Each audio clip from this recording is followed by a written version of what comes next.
Well, here we are back in the factory, and we've set our humidity chamber up to run a cycle at 15% humidity and about 70 degrees. And we're going to put the guitar in.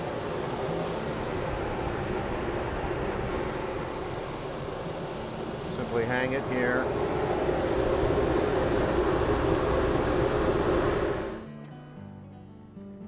All right, we're going to leave that in there for a day, maybe 2 days, maybe 3. We've got a lot of wind happening in there, so it'll actually dry out the wood faster than it will if you just had a guitar hanging on your wall at home or sitting out in your office at 15%. But still, it may take a couple, 3 days for the entire thing to take effect. So we'll come back and we'll check on it in a few. We've actually let our guitar stay in the chamber for 2 days. If you remember, we put it in at 15% humidity. We're running about 70 degrees, and the guitar itself is getting extremely dry. And we're going to take a closer look at this down in the studio and do some more measuring. And I see no signs of cracking yet at 15%. Let's put our straight edge across here. And wow, there we go. We're inverted again. You can see over where my fingers are, it's really inverted a lot.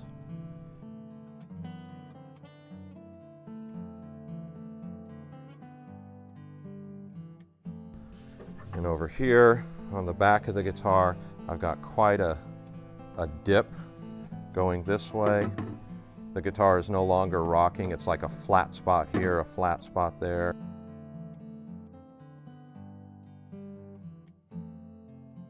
I come across here, that real nice arch that we used to have is gone.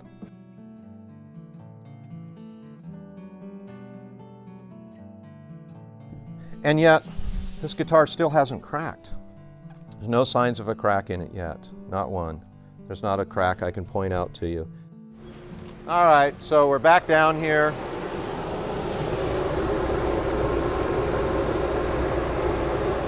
Now we're moving into a phase of utter destruction, and we're doing it on purpose.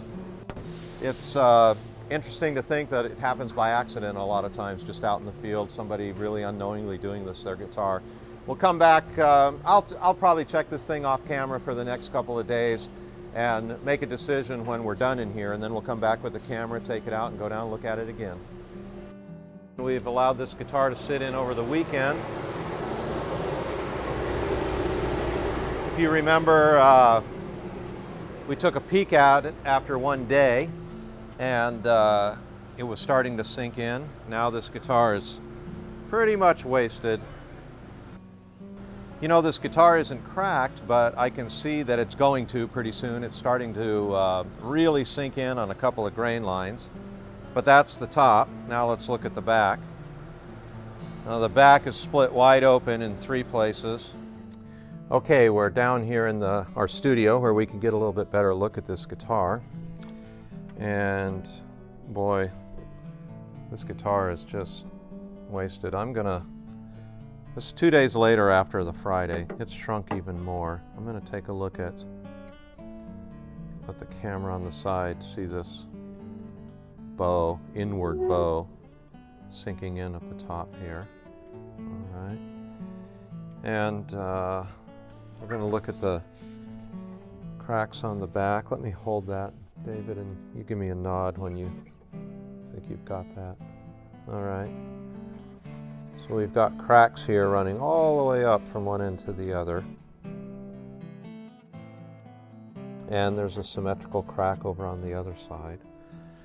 The sides have even shrunk this way. Of course, it makes sense that if the top top and back are gonna get smaller in this direction, the sides will also get smaller in this direction. But there is a block here and here, and they're not getting, well, the block the block up here actually has grain running this way, but the block here is grain running the opposite way. So there's quite a hump right here. There's a huge hump on the guitar right there where the block hasn't shrunk, but the sides have shrunken around it. And of course the back is completely inverted. It's gone from a nice arch to a complete inversion.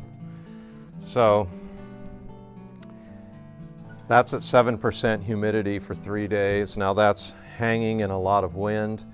If you exposed your guitar to 7% humidity for 3 days just on a stand in your house, it wouldn't do this much to it in that amount of time. It would take more like probably 2 weeks or a month for your guitar to dry out like that, maybe even more, because of the fact that you don't have the wind motion. So we were able to speed up the whole process.